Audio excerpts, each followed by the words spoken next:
Welcome to the Orgasmic Lifestyle Podcast by Venus O'Hara. I'm here to welcome you into the world of orgasmic living by hosting experts to discuss orgasmic topics such as nutrition, spirituality, personal development, sexuality, and much more.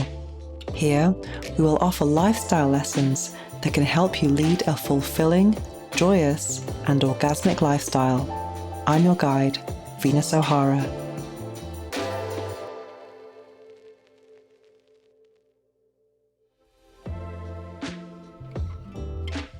Welcome to episode 72 of the Orgasmic Lifestyle Podcast with Venus O'Hara. In this first quarter moon episode, we'll be discussing midlife, sexual liberation, and diversity. We'll be speaking with Adrienne Hollister, a sexpert and host of the podcast Midlife Craving. I also review the series Super Sex, a series on Netflix that is inspired by the life of international porn star Rocco Siffredi.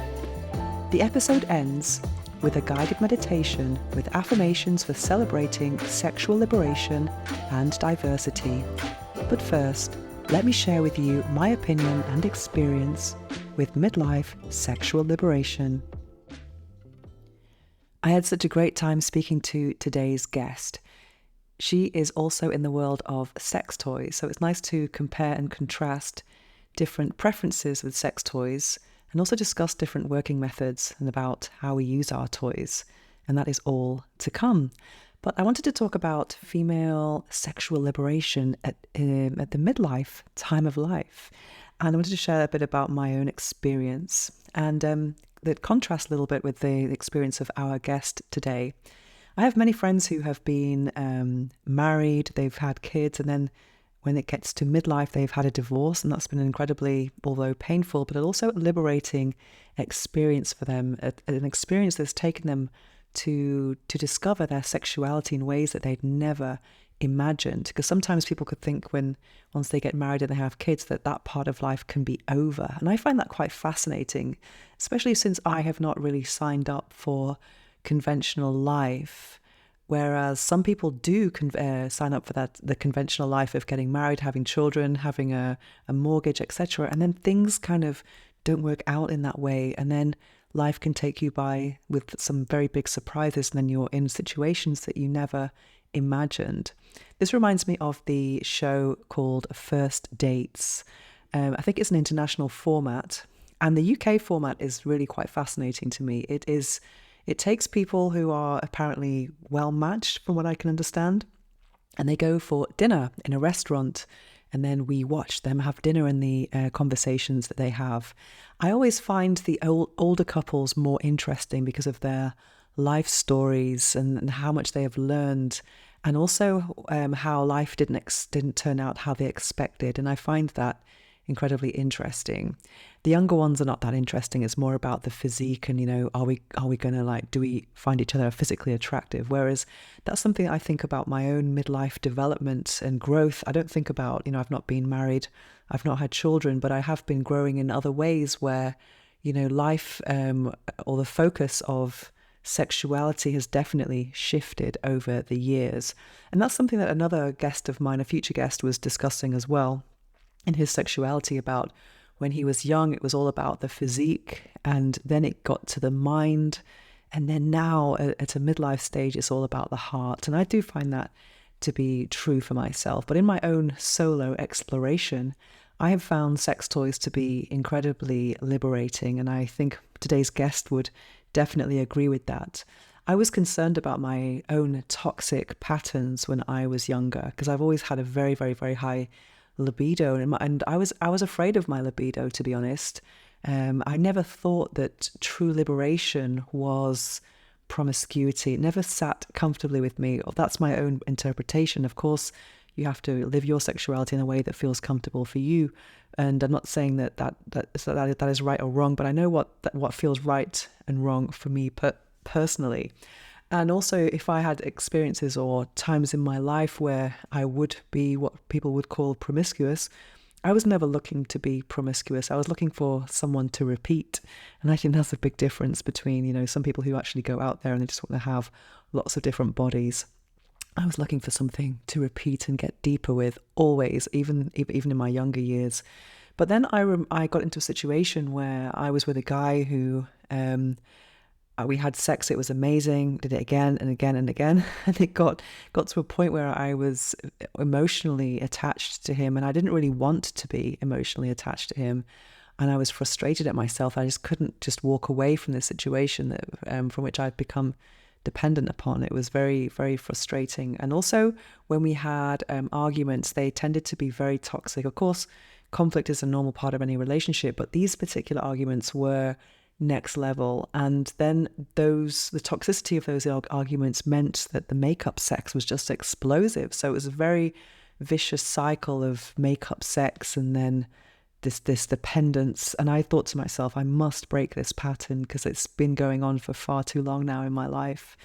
That's when sex toys came into my life, and that really helped me to become self-sufficient. I call it my orgasmic independence. And once I had I was able to enjoy experiences with myself, that really liberated me, not just sexually, but actually emotionally, which is the most interesting part. That meant that I was able to cope without having sex for a very long time, and then just make better decisions and be with people because I genuinely wanted to be with them on something that went beyond the physical, because just to be with someone for physical reasons, I never felt that was very gratifying on other levels. I've always wanted something more, something deeper.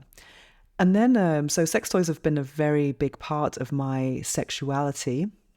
And I would not say that they replace people. I think they replace bad sex, which is actually a good thing.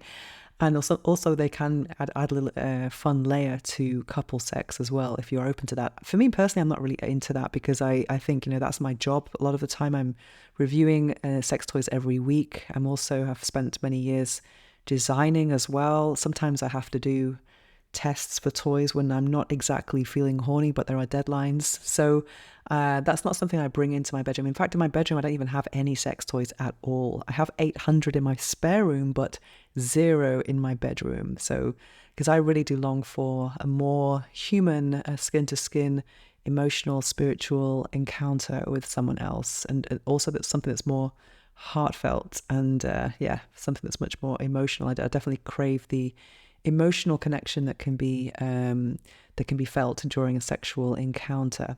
And also this is this way of thinking has come about also from my spiritual awakening. I started to see sexuality as something very I always felt that there was something divine and cosmic about it. I just didn't have the vocabulary or the understanding of it. But now that I do, that's something that I really crave. And when I'm reading books about sacred sexuality, that's what turns me on the most, to actually explore someone with depth. And that's something I think that really blends well with midlife, because you've had all the marathon sex, the sprint sex, and then now it's into a time where it's about soul sex. That is my own experience anyway. And I think changing it up and not just focusing on frenetic penetration and just really getting into the realm of sacred sex is very enticing for as we get older as well. And also just focus on caresses and feeling and just soul connections. And this is much more compatible with the aging process anyway. It doesn't mean it's less interesting at all. It's actually, for me, I think with different ages in life there are different interests. So that's my own interpretation of midlife sex. Not the same for everyone. I know some people might have gone the opposite way and they've had the domesticity for many years and they kind of go wild in midlife. I have many examples of friends who have taken that path around me as well, although that's not mine. But I think what's interesting about midlife is that there are less personal hang-ups about sex. I think it's all about just really enjoying the moment more and and making the most of it. So that's my monologue for today. And let's speak to today's guest, who will tell us a lot more. Do you want to upgrade your life? If so, check out my free meditation, my Life Upgrade Meditation. This meditation is very powerful. It contains 100 very powerful affirmations that correspond to the 12 areas of life from the Wheel of Life. And those areas include things like money, professional career, friends, family, relationships, sexuality, personal development, contribution to society, home environment, and much more. If you're curious about this very powerful transformative meditation, then check out the link in the show notes. And if you haven't got the show notes at hand, then the link is bit.ly/life, capital LIFE, hyphen, capital UPGRADE, upgrade, hyphen, meditation with a capital M. The link is also in the show notes. So if you would like to upgrade your life, check out my free life upgrade meditation. Now it's time for this episode's interview.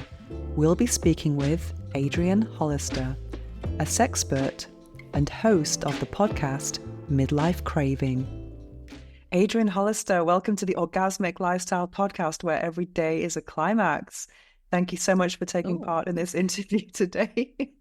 And I'm very happy to have you. I like that. You too. Thank you for having me, Venus. It's so nice to meet you. Likewise. So for those who are unfamiliar with your work, could you tell us what you do? Sure. So I am host of two podcasts. The first is Midlife Craving that I started back in December 2020.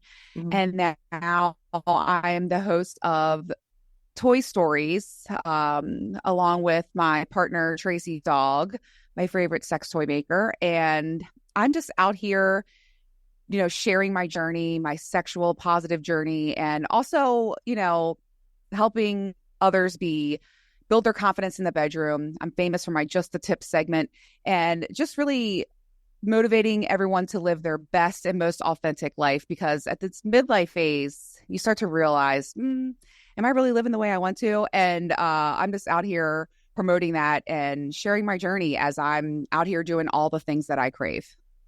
Yeah, I'm getting really into midlife at the moment. I seem to be attracting a lot of guests who are experts in midlife. I've interviewed Jonathan Asley, who's a midlife dating coach. So that's kind of interesting. Giving tips about men to women who are just confused, which is interesting. Yeah. And I've got another woman who's a midlife marriage coach who's kind of preventing divorce, and then some diet tips as well. So it kind of seems to be a thing that's coming into the sphere of this podcast. So what inspired you to follow this path in the first place of being a podcaster? My biggest motivation was to let others know in this midlife phase that it's okay to not be okay. It's okay to not have it all figured out. And it's truly okay to start over and really start authentically living your life. I am a very for me, it's a sex thing. I'm very liberated sexually, and I haven't been for most of my life in fear of shame and criticism. And I just was openly sharing my journey about it because, again, this is it. This is not a dress rehearsal, and I just want to live the very best life that I can. I don't want to have any regrets later. Great. So I can empathize with that. I can resonate with that. I never listened to podcasts myself either. She's like, listen to my one just when it's so funny. The editing's okay, but that's about it really. But it's becoming very, very popular. And the great thing about podcasts is that no one knows what you're listening to, especially if it's something with sexual content. You could be, on public transport or something like that. So how was this journey of sharing your own life to the public? I mean, that's quite a big deal. So how was that for you? This is a big question for me right now. It has not always been easy, but I will tell you that my purpose and what I really love is when someone reaches out to me and they say, oh my gosh, like you've changed our sex life, or you've really helped me and my husband in our relationship. It is not easy being out here in the open and going against societal norms. But it's worth it because you make a positive impact. And for every, criticism or judgment or shame or hate that I get, there's 100 that are appreciative and really motivating me and encouraging me and cheering me on. And so it is not easy. And one of the things I do want to say is this podcast completely changed my life in almost every single way. I found my tribe. I found the lifestyle and have really been enjoying exploring and evolving in that world. And I don't know, my confidence has soared. It's been so many blessings and so many positives, but it is difficult. And I'm still out here trying to just stand up for myself and let people know I'm not ashamed and it's okay. And sometimes I like to consider source people that have issues with, me sharing my life and the things that I do. I like to say, take a look inside. I hope you feel better. Mm-hmm. But no, it's really hard to be out here. Really, it is difficult. Mm-hmm. Yeah, I completely understand that. For me, it's been 15 years this year, actually. And at first, it was kind of hard. But I mean, I think I see it as every negative comment is actually a sign of success. You have to see it that way. Because if you want to get really big, there's going to be a lot more of that. And just, once you True. Can bring that, develop that resilience, which is really important. And also, I think there's an expression, we see things as we are, not as they are. So when someone's triggered by your content, it's definitely something within them. But I don't know about you, but I mean, for me, what hurts most is when people who know me and my struggle, like on a personal level, when they criticize me, that's what hurts. I don't really care about someone who doesn't know me. How do you feel about that?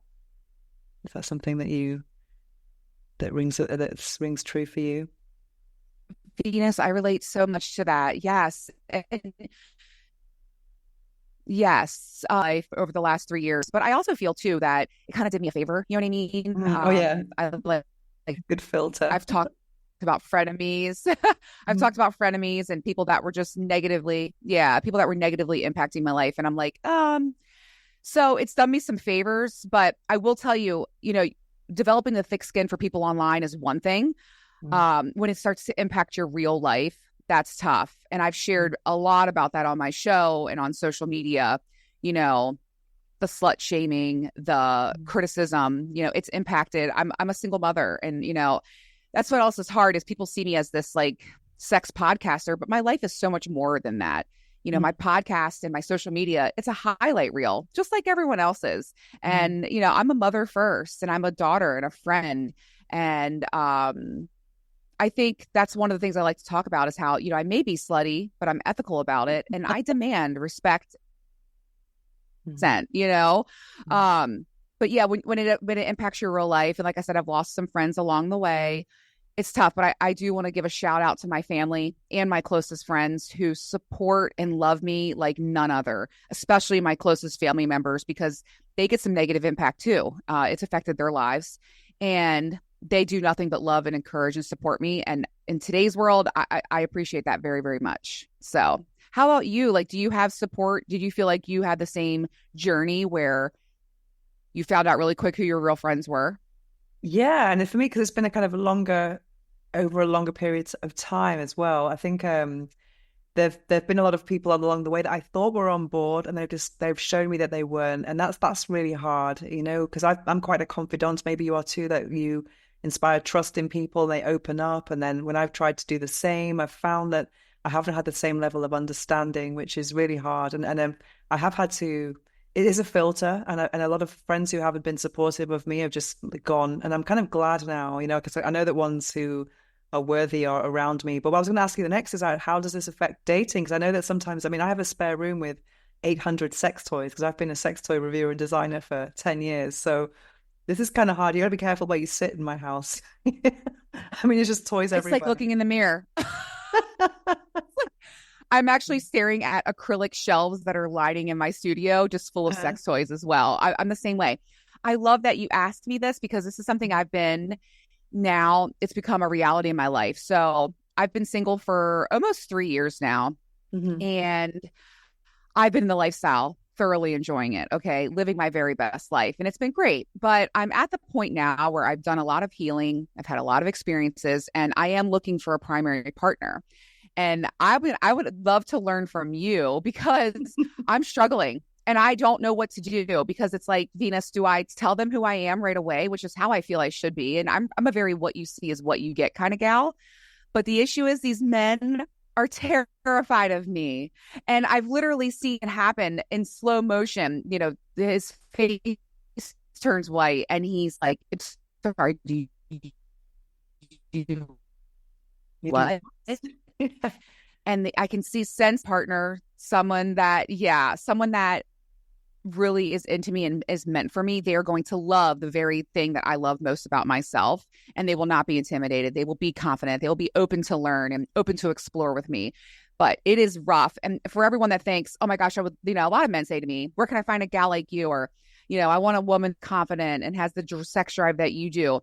And you would be surprised at how many men truly are just flabbergasted by it and are very intimidated. Mm-hmm. So I don't know what I'm doing. I don't know what I'm doing. Okay, so my advice, my advice from not an expert on this is I remember years ago, I used to meet a friend every Friday for confessions. We used to confide in each other about our dating lives. And at the time, I used to be very popular in Spanish media because I live in Spain. I'm British, but I live in Spain. So I was writing books and I was doing radio. And there was a guy, I used to kind of attract men who were also in the media space so that they weren't shocked by what I did at all. But there was one guy who, let's just say he wasn't the right guy for me because he was in a polyamorous marriage. And that's just, you know, I'm not really polyamorous. I wanted someone who's going to be just for me kind of thing. And but I was explaining this to a guy that I was a friend with, and he said, and I said to him, well, not many guys are going to be okay with a sex toy reviewer, what have you. And he said, maybe you shouldn't tell people what you do. And I thought that was an insult because I said, as if I had a terminal disease, like, let's wait till date number 5. Let me tell you a secret. I mean, I don't see what I do. Yes. Very bad. And I just, from that point on, this friend was eliminated from my life because I thought I cannot have someone in my life who sees me in that way. And I think you really have to have faith that someone's going to see you for who you are. And it's only one person. It doesn't matter about the people who judge you. That's helping you get closer to the real one. And also you must know that there are many sexual wellness content creators out there who do have supportive partners. So it does exist. So there's no reason why it shouldn't. And also when you do find someone, it's going to make your content like go on a whole new level. You know, that's just something really good to look forward to, I think.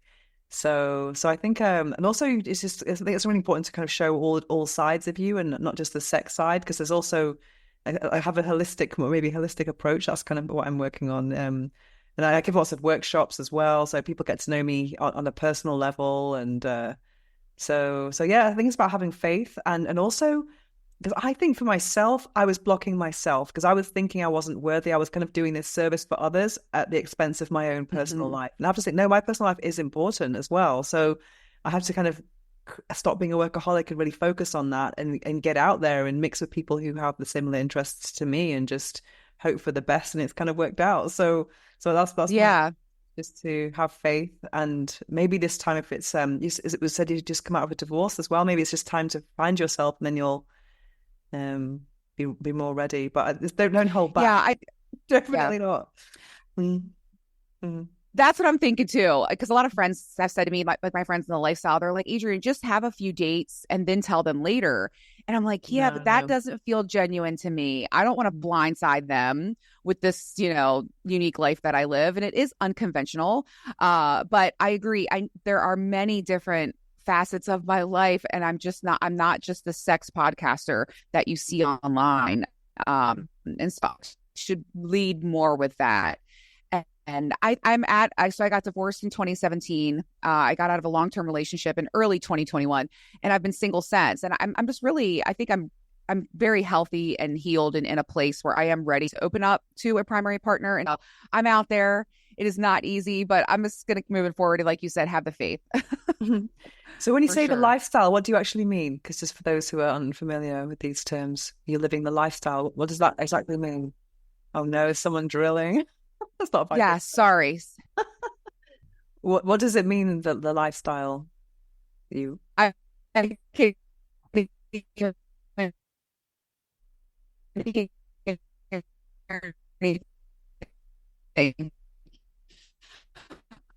no.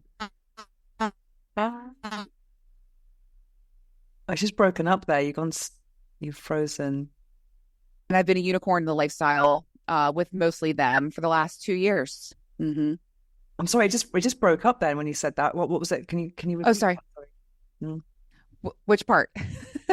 I just asked the lifestyle and it kind of went, and now I've Oh, got some sorry. drilling. Oh no, it's so bad. I can't hear that, so that's good. But Okay. Mhm. I the lifestyle is individuals that are in ethically non-monogamous relationships, open relationships, and I'm a unicorn in the lifestyle, meaning I'm a single female, and I'm with a fabulous group of about 70 people, Mhm. and we do a lot of vanilla events, a lot of hanging out, going to concerts, happy hours, meet and greets, and then we also have playtime and play parties and stuff like that. Mhm. So I've been in the E&M, ethically non-monogamous world for 2 years now. And where do you live? I live in Baltimore, Maryland. Okay, is that kind of easy to find to meet people who are on your wavelength? Do you It think? is, and it's the DMV, so Mhm. DC, Maryland, and Virginia. It's a very highly populated place, a lot of very open, sexually open individuals, and so I'm very lucky, and I'm extremely spoiled by a fantastic group. Amazing. And yeah, we have clubs. We have, the city is full of a lot of good energy and good vibes. Oh, that sounds promising. Sounds like it's just a question of time then, and yeah, so it's until you find what you're looking for. 'Cause Yeah. it can be a big thing, a location can influence that a lot. Mm-hmm. Yeah, no. It's also just getting the time to put myself out there a little bit too. I have not been ready. I've just been immersed in the lifestyle and enjoying it, very much so. And I like I said, I was doing my healing and just taking a lot of time for myself, but I'm ready for that primary partner. I really am. So I'm out here. I'm looking. Yeah, I love affirmations personally, so that might be something to work with, some affirmations. What? That's a good idea. Yeah, Hmm. definitely. So, talking about sex toys, what's your favorite sex toy? I would say if I had to pick one sex toy that I absolutely love, I'm a big fan of a bullet vibrator. Okay. To me, it's just like an old faithful. But my favorite toy right now, because I kind of go through a lot of them, and I have a favorite every now and again, is called PCAT on tracysdog.com. It's like a clip pulser, and Mhm. there's this magical sixth setting. It's like the pulse is like bump bump bump bump bump bump, and what it does, Venus, is it like edges you, and I have Ah. this incredible build up edging. I call it like the step ladder orgasm, the pyramid orgasm, and I, she's always charged. That's how you know a favorite toy, and she's never dead. Oh But I wow. do love it. I do love a bullet vibrator. I Mhm. do, especially with partners. I like to use toys with partners. I would love to know what your favorite toys and what you're into too. Well, with Tracy's dog, actually, my only situations of squirting happened with their toys. One with one called Ducky, which was very weird. Oh It just like yes. surprised me big time. And then that was a few years ago. And then more recently, the OG Flow, which I absolutely love. That is Okay, I have a tip. amazing. Oh I yeah, have a tell tip us. for you for Okay. her. Okay, I love her too. I love how soft she is. And also, Mhm. like, there's something about the oval where your Oh clit yeah, goes. It's just, and I love how she is bendable and she fits to every body because I feel like that's a big deal. absolutely. Um, but my favorite thing to do, Venus, is to wear her and like sit on her while I'm working. Oh Like wow, like a when I'm grinder. editing yes, like I'm editing my podcasts or, just doing some social media work down here in the studio. I'm a big fan of riding her. Unlike the OG, clit sucker, it's not as comfortable, but Flo is Mm, so soft. She's mm. very easy and I'm actually thinking about taking it and trying it as a public toy. I think I would have to wear it with a skirt or a dress, but I highly recommend riding it. Oh wow, that's I love interesting. that toy. Mm-hmm. That's something I love about sharing with other professionals is just to get these tips that you don't usually find. Because I mean, Mm-hmm. that's one part of our job is just to discover new ways of trying toys, not just the way that is suggested. That's the part. Yeah, I love that. And I've always loved sex toys. Mm-hmm. I love the new one as well. What was it called? The Flow Lipper. Like, I tried that recently. Slowly, but yeah, and I'm very brutally honest with Mm, the toys that I talk about and the reviews that I do over on Toy Stories podcast. Um, I'm still feeling like there's a little bit of a learning curve with that toy for mm. me. There's so many settings, and Oh yeah, one of that's the things I was confusing. telling them, Yeah. yeah, and I was like, whoa, whoa, whoa, I don't change, don't stop, and then it would like move, and I'm like, no, no, no, don't go to a different Mm, pulse, but. So I'm still learning that toy, but did you get OG3 yet? Oh That's my out. God, that's incredible. That G spot, that the power, I had my very first G spot orgasm. I've never Yeah, had one before. And I had my very first with that toy. I know I it's love it. amazing. Yeah, it's It really good. is. Yes. Uh, Powerful. But for those who don't know this toy, shall we describe it? Do you want to describe it? The OG3? Sure. So, Tracy's dog has their OG family. And I feel like I met Tracy's dog by experiencing their OG sucking vibe. Mm-hmm. It's like, it was my first, I would say, complex toy where you have multiple buttons, G spot simulator, clit sucker. And to me, these toys are true clit suckers. The original OG Flow. And then OG3 is, God, there's so much to it. I don't know about you, but I don't feel like it's a clit sucker or a clit pulser. I feel like it's more of a clit vibrator. Like the clit area more vibrates. It's not sucking or pulsing air like the other two. So that's been unique. But this toy it's two parts. And so it has like the head of the toy for the clit area. Like I said, it's like the vibration. There's different patterns. I'm still getting to know that part. Mm-hmm. But the G spot stimulator, you can actually take apart and remove it from the clit portion. And I don't know what it is or how that toy is working, but the intensity of that G spot stimulator it's very, very, very, very powerful. And like I said, I had my very first G spot orgasm with it. And so it's a unique toy. I'm still getting to know it, but it has that, clit vibration and then the G spot stimulation all in one. Mm-hmm. And I love it because you could take it apart and use it with multiple partners. It's a 2-in-1 toy, I've only So used I'm it still as getting to know it. components. I've never used it together. Have you? Have you used but with both? Yes, that's how I did. That's how I experienced my first G spot orgasm. And then I have been using just the G spot part. I'm not gonna lie, with my Cat, which is my favorite toy they have. Oh well. And I love a dual. I love a dual toy. I really enjoy taking the time to play with myself. I cherish that time actually, and I'm always trying different toys. What toys do I like best? And I like that combination of using the G spot simulator portion from OG3 and then the Cat, which is like that pulsing for my clit. So I've been enjoying that. Have you always been into sex toys, or is it a kind of a recent discovery? I always have, for sure. But like I said, Venus, I was very ashamed and I did not express myself freely just because of criticism I've had in relationships in the past. For instance, my ex-boyfriend, I really wanted to explore and try a sex swing. And he was like, Oh, "You're gross. That's disgusting." And I was like, "Really? I don't think that is." And it was just, it's just really tough when someone's putting you down about wanting to explore or try new things. And so I would use toys in secret. Honestly, I would keep my little buzz box hidden away and break it out. I remember one time he caught me. He left and to run an errand, and he came back, and I had nowhere to go. I was just like, oh my god! And my vibrator, I had like a wand vibrator, which was very loud.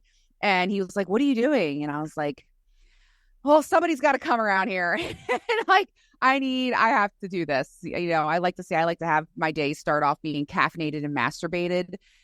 Without that, I'll be a raging beast. And so I was hiding it for many, many years. But once I got out of that relationship, I swear I pretty much got every toy on the market and was just enjoying myself thoroughly. But I've always been a sex toy girl. I was introduced to them way back in the day. Like, my goodness, I think I was 18 and I went to my 17 maybe, and I went to my very first. Remember, there was sex toy parties. Like, there was no online shopping. So like your friend would host a party and you would pass around a double-ended dildo. And I got my very first bullet vibrator, and I was sold from that day forward. wow. So this sneaking to masturbate, does that make it more exciting, knowing you have to rush? It does sometimes. I like to, I'm a single mother, and it was funny because I had a guest in here last night, and I was like, this is kind of like my masturbation room. I do feel like I am always trying to get my adult time out or sneak away. Not with my partners. I do not hold back anything with partners anymore. But there is something exciting about hiding it and being quiet sometimes. Mm-hmm. But yeah, it's true. Because I live alone, so for me, things like discretion in noise is not really an issue. Is that something that's important for you? When I have my daughter in the house, absolutely. Mhm. Or when I live alone as well. But yeah, it's tough when you have kids in the house, Mhm. and people shame me for this and they're like, you shouldn't be, but like, I need to have my adult time out. I need to have my time too. And so I'm in a padded room, a secure room. Mhm. She's far away, and I'm quiet down here doing my thing. And there's no judgment with that, by the way. I think a lot of people do it and they hide it in secrecy. And we don't have to. It's a very natural thing. Being sexual, having orgasms, it's an incredible release, stress reliever, and there's nothing to be ashamed about. It's very natural and normal. And I truly feel like if the world would just have more orgasms, it would be a much better place. I agree. I always Absolutely. tell people, just get fucked. You'll be much better. Definitely, definitely. I agree. Mhm. So, what do you think is the best way to build confidence in the bedroom? I mean, for people who, let's So, say, for midlife especially, because that's a really interesting time when people have, heartbreak baggage, and then it could be quite a new experience to get back on the market after. Um, my biggest tip for building confidence in the bedroom is to play with yourself. mhm. Explore and take a lot of time getting to know your body, what you like, what makes you climax. How are you going to tell your lover or your partner what you're into if you don't even know yourself? And so I highly recommend taking the time.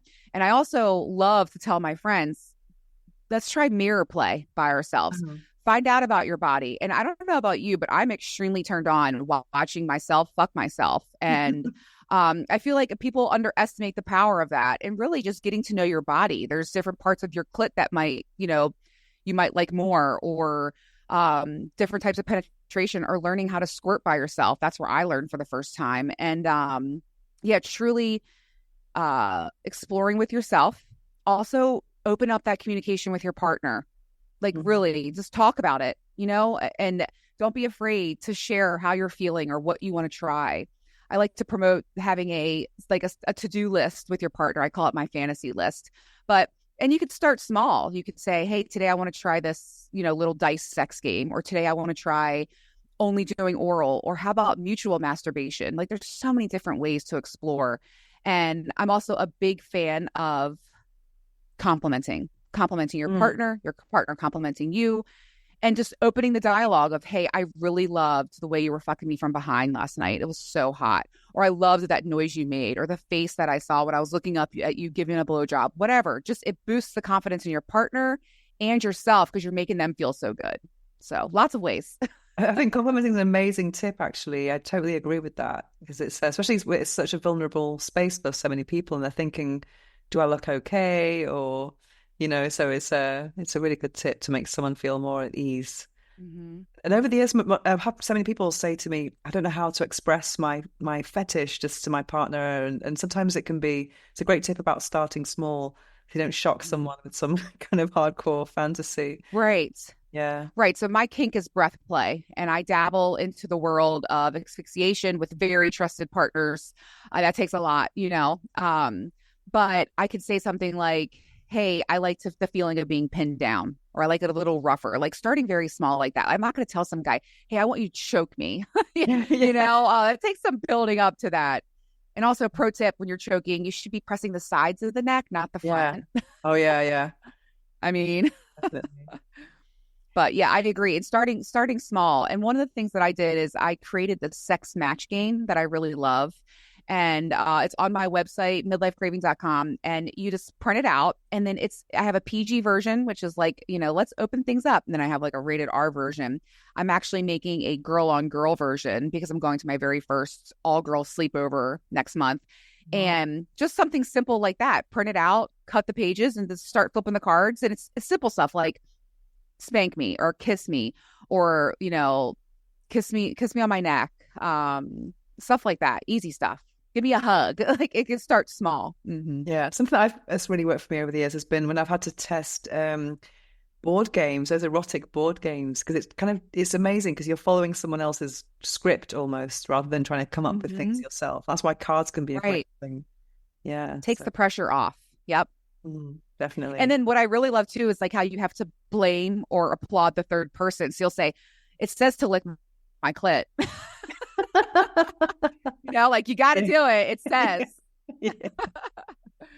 Amazing. This Yeah. introduces some lots of playfulness, which is really a good tool to have in the bedroom, being Yeah, playful. I think a lot of people forget it's about the journey, not the destination. Of course, we Mm, all want to have an orgasm, but really, sex to me is about the journey and taking my mm, time, trying lots of different things and having fun along the way. By the way, I giggle in bed and I high five at the end sometimes. I'm like, fuck yeah, that yeah. was awesome. Have fun with it. It's okay to be free. I think people, you know, and I'm not shaming anyone who does that, but it doesn't have to be this routine. And I've been stuck in a rut myself in the bedroom with partners before. And I actually said to my ex-boyfriend, I was like, hey, no more sex in the bedroom. You can fuck me anywhere but the bedroom. Like I'm so bored with the make out a little bit, suck your dick a little bit, and then me finish you on top. It just, the repetitiveness gets boring. I don't like a routine. And Mm. so I told him, I said, you can fuck me anywhere, not in the room anymore. And that really helped change things up. Definitely varieties, especially in a long-term relationship, you need some variety. Yes, absolutely. I think a lot Hmm. of people go back to what works a lot. That's kind of even with masturbation. Something I Hmm. learned recently, or not so recently, it's just, usually I get a toy and it's like toy to clit and that's it. But I did some Yeah. small guided masturbations where you have to kind of like caress yourself more and then just kind of really build up and like, wow, didn't I should do this more often. It was kind of a really nice to have some self-seduction when you're alone. Oh, I love that idea. I'm gonna have to try that too. Yeah, it's really good. Something that I've been doing is I feel like I'm always trying different things and my mind just automatically races with things. But I have a suction cup dildo and it's fun to put it on the shower wall or on the headboard or whatever. It sticks to drywall.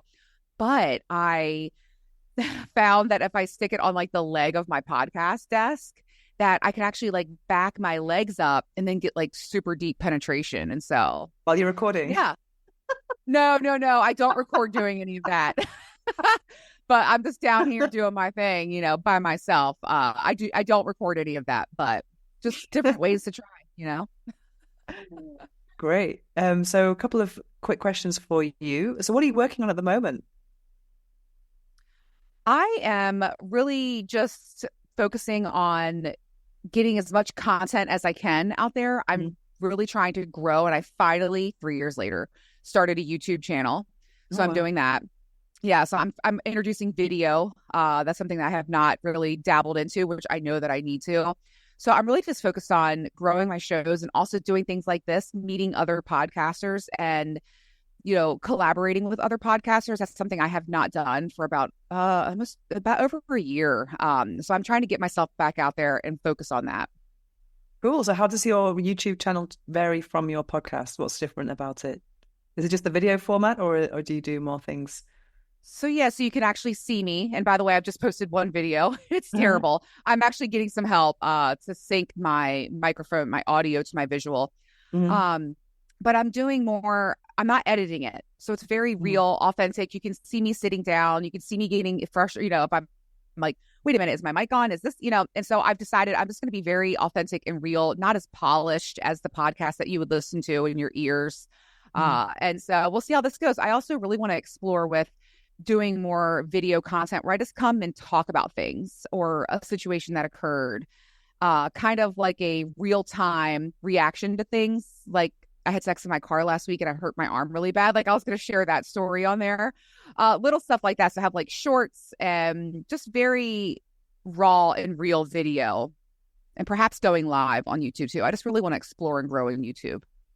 Yeah, it's a really interesting medium because I felt like I wanted to make video for such a long time, but I felt there was a block. I wasn't quite enjoying it. And so what I did, one tip that I could share with you, if you, because I do one take videos with no editing at all. But in May 2018, I did 30-day challenge. I uploaded every single day for 30 days or 31 days. It was in May. And then the first one was like quite wooden. But then when I got to day 24, I did a one take video. And I was just so relaxed. And now to this day, I just do one take, which is a lot less work. But also, when the Mm-hmm. person watching is more relaxed, you're not having all these jump cuts. Because I mean, when you see a lot of jump cuts, you know that the real version is terrible. There's a lot of mistakes, a lot of Yes. work for someone to edit as well. So I think I Mm-hmm. would advise you strongly to do daily uploads until you're feeling it, because it's a great thing. Because then you get people watching you every day and looking forward to it at the same time, publishing at the same time every day for 30 days or something. Okay. And that's a really cool I'm gonna tip. Yeah. That is an excellent tip. And you know what? I can try that. I think that's a really good idea. Mhm. Okay. Oh boy. And then you can start sharing other things as well, not just but just everyday things about how you like your coffee or what you have for breakfast to get to know a bit more about you. So Yeah, that's true. Okay. yeah. All right. I gotta pick a time for that challenge. Yeah, because when you're doing one take videos and they're so simple, it doesn't really take much time. So I've done Vlogmas every year, and that's a really good, Okay. not for Christmas because I hate Christmas, but just to kind of get up daily uploads and just get things going. And then you get people who are coming in every day expecting you, and then you're answering their Okay. questions because they give you ideas. So it's really good just to, True. yeah. Yeah. There's That's more an excellent idea. interaction. Thank you. Yeah, there's more Yeah. interaction, I think, with that type of than a podcast because then you get in the live chat as well when you actually hmm publish. Yeah. hmm So it's pretty cool. All right. I'm gonna take your idea. You're gonna Yeah. see me. February would be good. That's 28 days. Well, I don't know if it's a leap year this year, but anyway, that's would be a good idea. The love month, Yeah. February, and Yeah. yeah. Yeah. But I mine, know because Mm. but I'm also sitting here, I'm feeling intimidated, but I'm thinking to myself, so I'm leaving for Vegas on Friday, and I'm like, what would I do when I'm traveling? But I guess I can just use my phone and upload Absolutely. that. People Yeah, it love doesn't a have bit to of be a shaky perfect. hand. No, people love that. Yeah. It's more authentic, and just seeing travel vlogs are very popular. Yeah. Okay. Okay. I'm sure it'll be Thank it's you for a that. lot to do. Okay, another quick question for you. This is the question I ask every single person on my podcast. What is the book that changed your life? Oh my goodness. It's I talk about this all the time. I don't read a ton of books. Okay. But I will say I really, really enjoyed The Ethical Slut. That really taught Okay. me. And I was like, wow, somebody gets me. I feel seen and it felt really good. So I really enjoyed The Ethical Slut. I need to read more. I really want to get into reading erotica as well, but I would say The Ethical Slut. It really helped me. I finally felt alive and free and seen for the first time, you know, in my sexuality. So that was a good one. Can you tell us what it's about? It's about ethical non-monogamy. It's about just being, you know, an ethical slut and that could be in any way that you express your sexuality and talking about how, you know, we do like doing slutty things, but we're ethical about it and we do require and demand respect and consent. You know, consent is everything. And just talking about the different types of relationships that you can have and how things evolve. So it was enlightening for me for sure. Amazing. I've heard another friend recommend that book as well. So, Mm-hmm. which phrase or affirmation or quote do you live by? I I was gonna say something so inappropriate.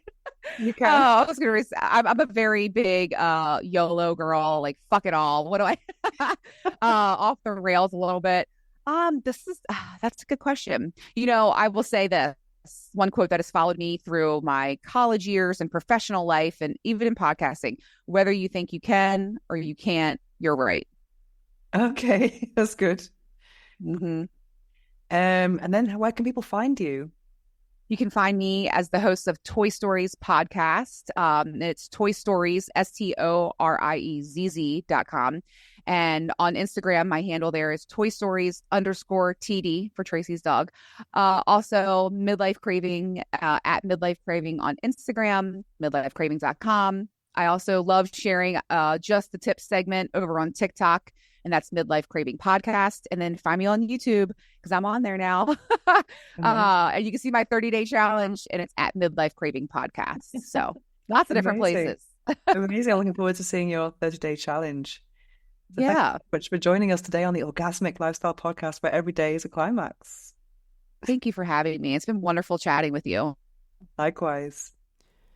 Instead of a book review, today I wanted to talk about the series Super Sex on Netflix. It is the embellished story of Rocco Siffredi. It's based on his life, but embellished. So I started watching this series because I didn't find anything else that was alluring to me on Netflix. Many of my friends feel guilty about their subscriptions to Netflix and the like, thinking that it's a waste of time. But for me, I have a very different attitude. I only watch things that I think that are important for my job or can be influential and things that I want to know and discover about sexuality and relationships. So this is why I wanted to watch this particular series.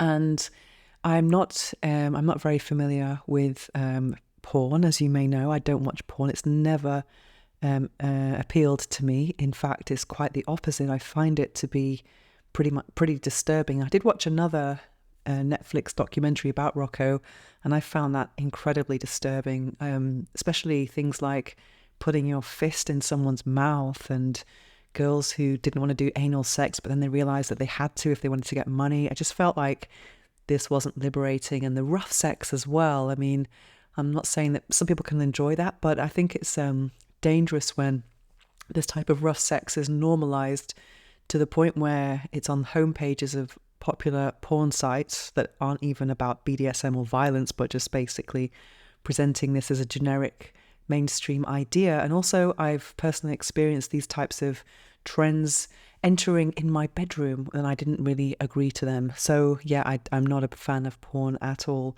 That said, I do love personal stories. I love memoirs, and this is a very interesting story. At first, there are flashbacks to his childhood. It's always interesting to see how someone rises, from poverty, and then how they can encounter certain people who can guide them towards fame and just them and showcasing their talents. I always find that interesting. So that part was interesting. Also, it's set in Italy and a lot in Paris as well. And I loved seeing the parts of Paris because I used to live in Paris. So that's a big part. That's a place of my heart still remains there. But what I found interesting is that I do like sexuality when it's portrayed in a series when there is character development. But this type of the sexuality that we see here, there's lots of naked bodies and sexual encounters happening, but it couldn't be more untitillating. Honestly, it's just boom, boom, boom. Bodies like bumping up and down. It's just like I find it doesn't really appeal to me at all. The only part that appeals to me, well, it's a 7-part series. I think it was episode 5 when he actually falls in love. It's such a different energy, and I'm more interested in that type of energy between people. That's why I do prefer seeing sexuality as part of series or films where there is character development and emotional build-up and meaning behind it between the characters. And they don't really have to be having real sex, but how the way they look at each other, the emotion involved, that for me is a real turn on. But there's so it's interesting to see the contrast between just the bodies and then the meaningful heart space, which even though there was that component, it ended up being quite a toxic relationship. But so I'm not quite finished yet, but that's what I am watching right now. A lot of people, I was curious to see what other people were thinking of it, and people have said they thought the acting was terrible and blah blah blah. I thought it was okay, but it's entertaining for now, because once you start watching something, you can kind of get invested in the story and the characters, and that's where I'm at now. So I will finish it very soon. And the real reason why I'm reviewing a series today instead of a book is because I'm still reading Women Who Run with the Wolves, and I probably will make another segment about that, because there's just so much to unpack with that book. I just started it in the last podcast, so I was just about 50 pages in, but now I'm 200 pages in, and I'm just finding it to be absolutely mind-blowing, and it's very helping me to connect with my feminine essence. So I'm really looking forward to sharing some more feedback and insights about that, maybe in the next book review or the one after, because I'm not sure I'm going to be able to finish all 500 pages in the next week, but we will see. Anyway, so that is the series I'm watching now, which is Super Sex, the story of Rocco Siffredi on Netflix. Now it's time to slow things down as we prepare for this episode's guided affirmations meditation. It's probably not a good idea to listen to this while driving or operating machinery. Instead, take a break from whatever you're doing, get comfortable, take a deep breath, and enjoy.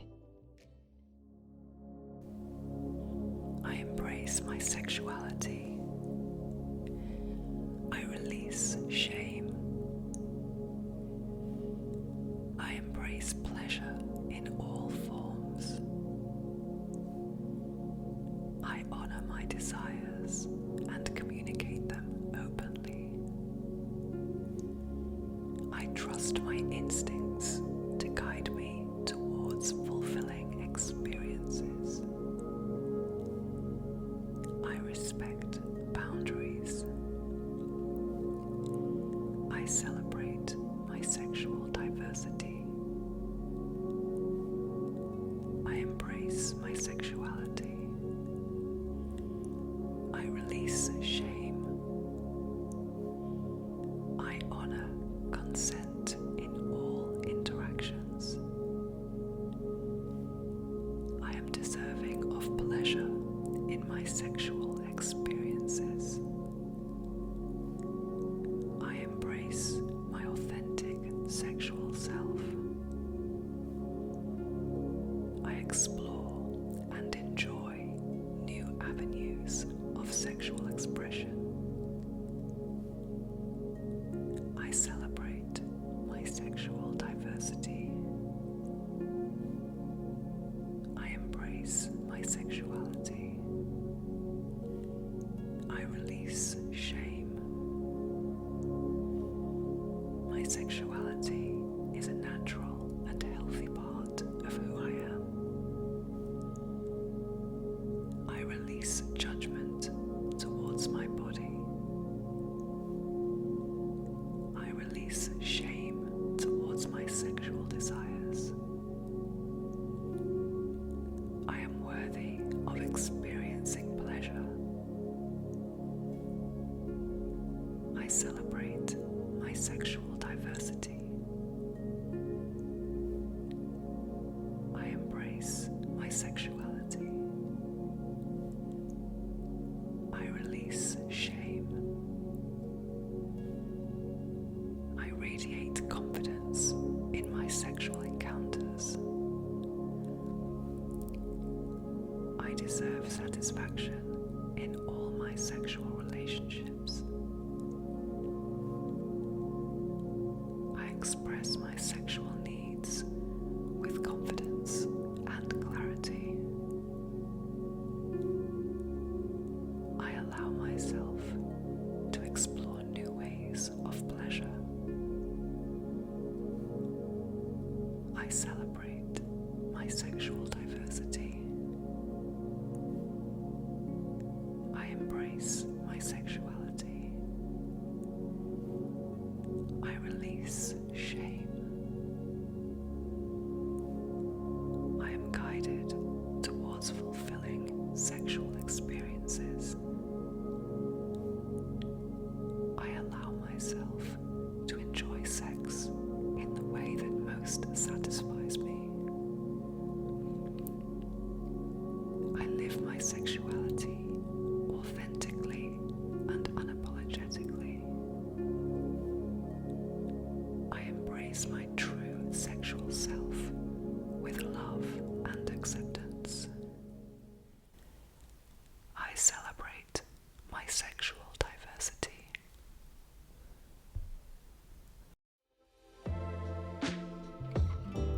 Do you want to upgrade your life? If so, check out my free meditation, my Life Upgrade Meditation. This meditation is very powerful. It contains 100 very powerful affirmations that correspond to the 12 areas of life from the Wheel of Life.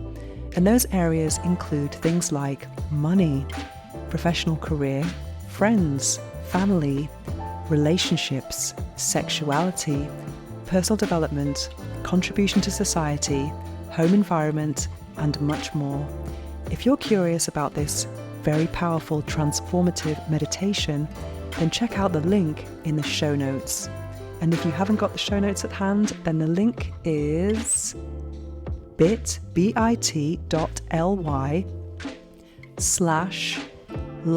capital LIFE, hyphen, capital UPGRADE, upgrade, hyphen, meditation with a capital M. The link is also in the show notes. So if you would like to upgrade your life, check out my free Life Upgrade Meditation.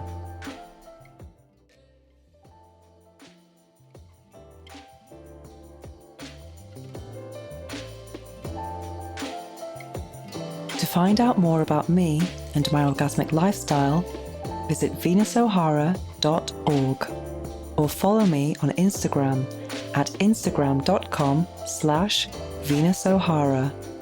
Make sure to search for the Orgasmic Lifestyle Podcast by Venus O'Hara in Apple Podcasts, Spotify, and Google Podcasts, or anywhere else podcasts are found. Make sure to click subscribe so you don't miss any future episodes. Thanks for listening, have an orgasmic week, and make sure every day is a climax.